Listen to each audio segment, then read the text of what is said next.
This is Jim Emter, Van Ahn Company, Alexandria, Minnesota, with the closing grain and livestock comments for May 17th, 2019. Corn market up 4 1/4 on Friday, beans down 18, Chicago wheat down 2, Minneapolis up 1, Kansas City up 3 1/2. On the week, keep in mind we did have May expiration this week for a number of the contracts, so they may seem a little inflated, but the corn one was not, up 40 3/4 on the week. The others may have been.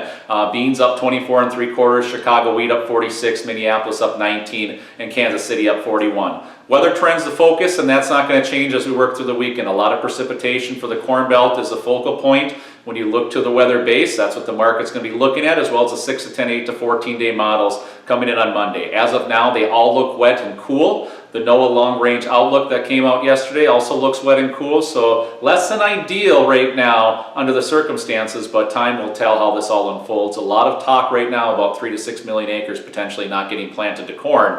Those could grow or decrease pending next week's weather trends, so look for the market to take shape as well there. July price counts 384 to 386, then 398, and then 421 off the July. Areas to focus in on marketing: December 399, 407, 409, and 427. So those are areas of interest for the new crop you're going to want to zone in on from our vantage point of marketing. When you look to the feeder cattle, up 217 1/2, live cattle up 80 to $1.80, hog market up 15 to 60 on Friday. On the week, feeder cattle down 310, live cattle down 117 1/2, and hogs up 862 1/2.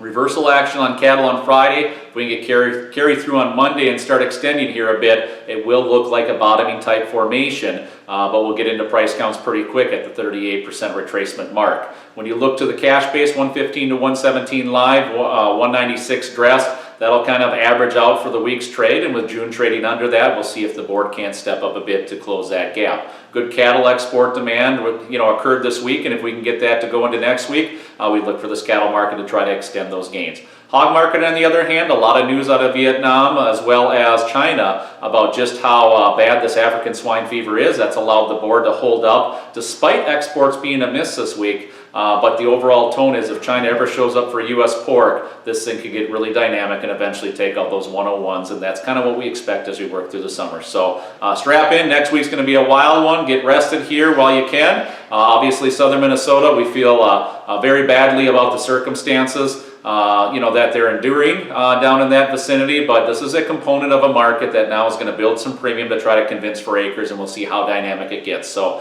rest up, get a good weekend, and we'll see what the forecasts say on Monday. This has been Jim Emter, Van Ahn Company, Alexandria, Minnesota. Trading in futures and options involves risk of loss and is not suitable for all producers.